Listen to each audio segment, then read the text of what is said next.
Hi, I hope you're all doing well. In this video, we're going to run through a few tools that you can use when you're searching to help you find the things you need. You may have come across the term Boolean when you've been searching our databases already. Basically, Boolean refers to the use of and, or not when you're constructing your searches.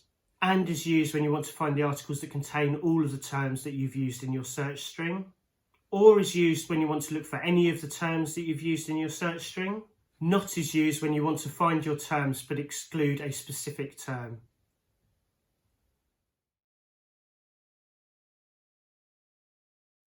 Speech marks will help you to look for a particular phrase. You should use speech marks when you're searching for a multiple word phrase, for example, primary school. An asterisk is used to replace the endings of words. So for example, you could search for child with an asterisk, and that would run a search for child and children and childhood.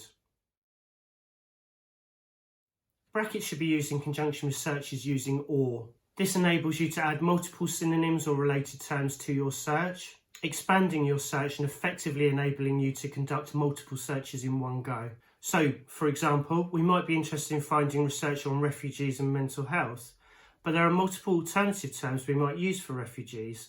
For example, asylum seekers or forced migration. We could conduct multiple different searches, or we could put all the related terms into one search alongside refugees, and this is where we would use brackets.